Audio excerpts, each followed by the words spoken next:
Assalamualaikum warahmatullahi wabarakatuh.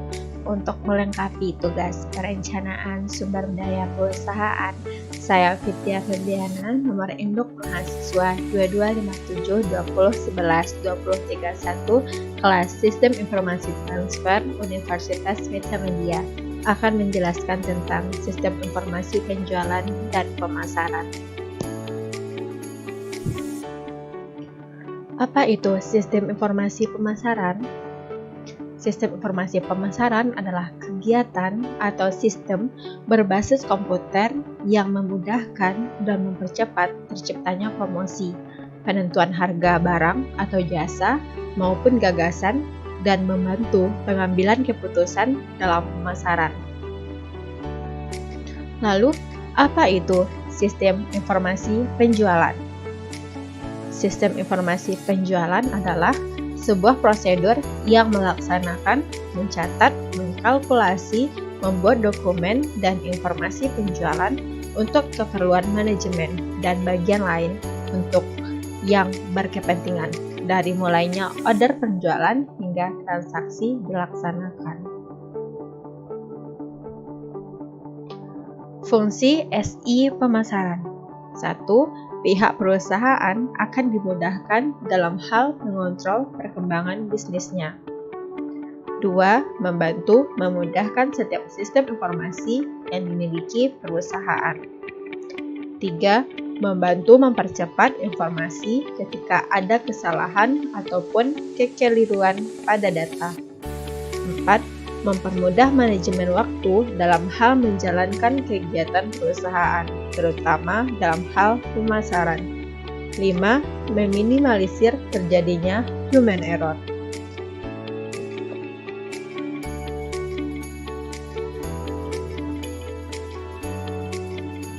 Mengapa sistem informasi dibutuhkan pada bidang pemasaran? Karena 1. Untuk meningkatkan daya saing atau tingkat persaingan tinggi. 2. Penemuan teknologi. 3. Produk yang banyak atau bervariasi.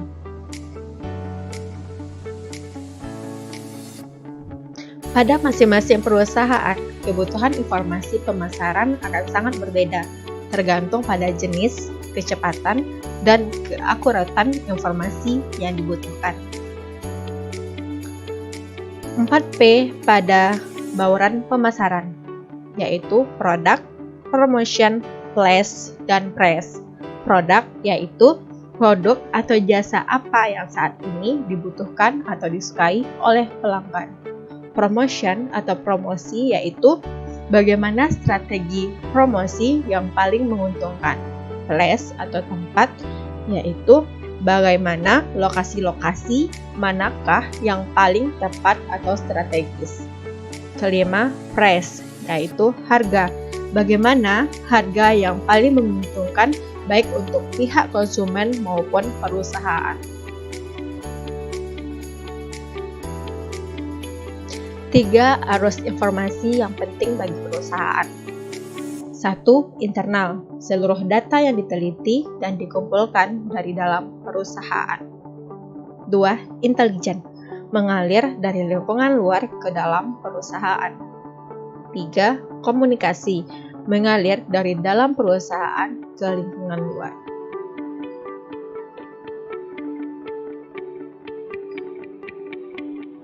Berikut adalah model marketing information system.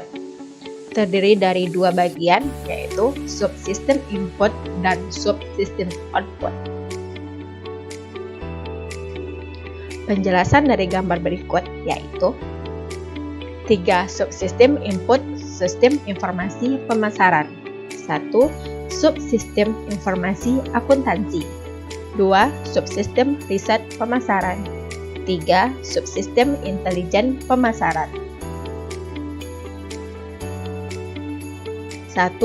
Subsistem informasi akuntansi, yaitu subsistem yang mengolah seluruh data dari divisi pemasaran yang terkait, pencatatan akuntansi, perhitungan biaya dan pendapatan di divisi pemasaran saja, dan menyediakan data untuk laporan periodik laporan khusus, model tematik, dan model berbasis pengetahuan. Yang kedua, subsistem riset pemasaran, yaitu mengolah data penelitian yang dilakukan di dalam perusahaan oleh bagian pemasaran. Yang ketiga, subsistem intelijen pemasaran, yaitu aktivitas yang digunakan untuk mendapatkan informasi tentang pesaing, tetapi tidak sama dengan kegiatan memata-matai perusahaan. Dan setiap sistem informasi fungsional mempunyai tanggung jawab intelijen. Model SIP Marketing Information System. 1. Output terdiri dari produk, class, promotion, price, dan integrated mix.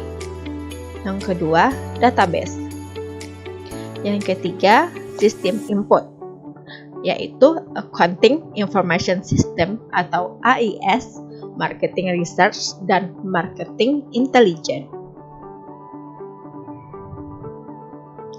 Output, model SIP atau Marketing Information System.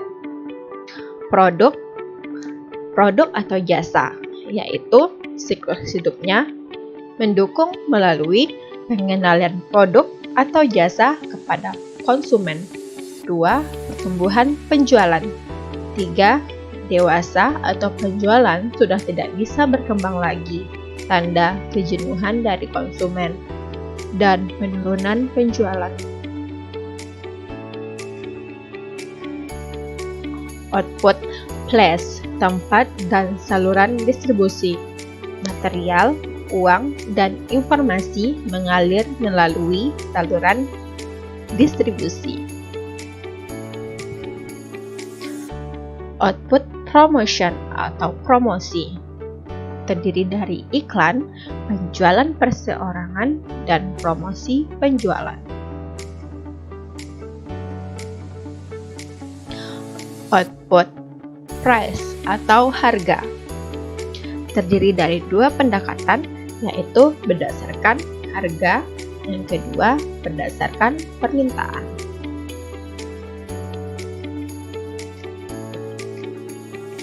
Modal integrated mix atau studi faktor pengaruh, yaitu 3 pengaruh yang dapat mengubah keputusan para pelanggan.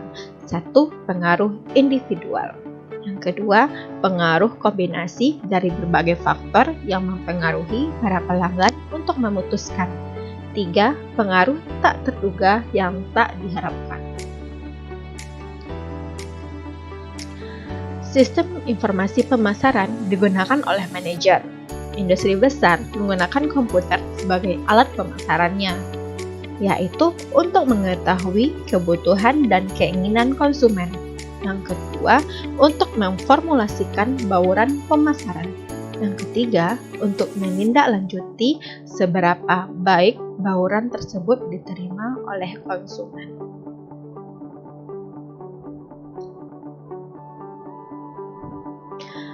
Kelebihan dari SI pemasaran, yang pertama, mendapatkan data konsumen berdasarkan data lapangan.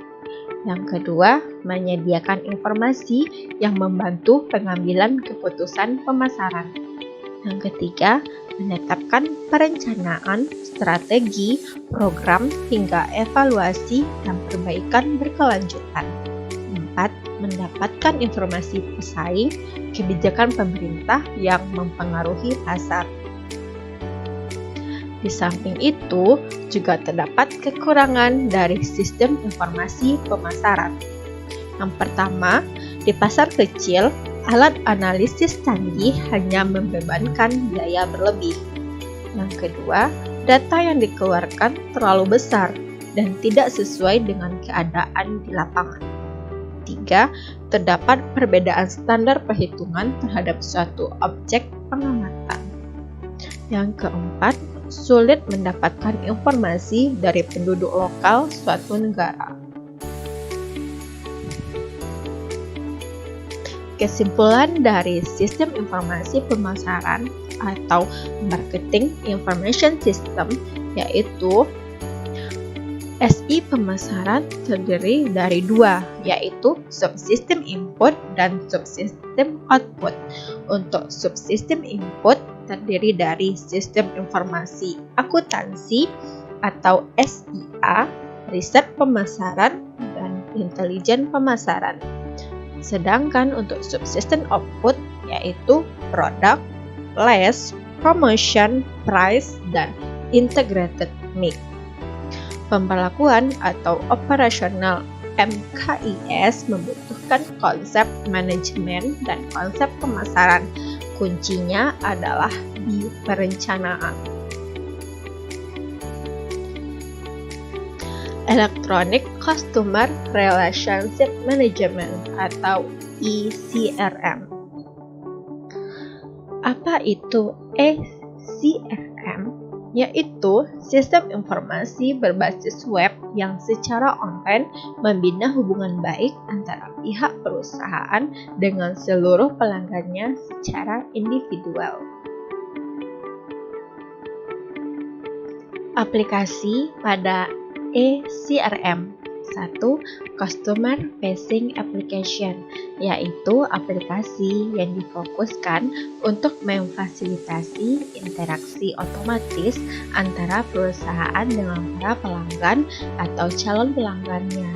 Contoh, aplikasi layanan prajual atau promosi, call center otomatis, automated email, layanan teknis, dan administratif helpdesk. Yang kedua yaitu Customer Touching Application, yaitu kumpulan aplikasi untuk self-service bagi para pelanggan dalam melakukan browsing produk, pemberian order, konfigurasi model pesanan sesuai keinginan pelanggan, transaksi jual beli secara e-commerce. 3. Customer Centric Intelligent Application, yaitu kumpulan aplikasi untuk menganalisis hasil transaksi, demografi pelanggan, dan lain-lain. 4. Online Networking Application, yaitu kumpulan aplikasi untuk mempererat hubungan perusahaan dengan para pelanggannya. Contohnya aplikasi chatroom, discussion list, dan lain-lain. Aktivitas ECRM. 1.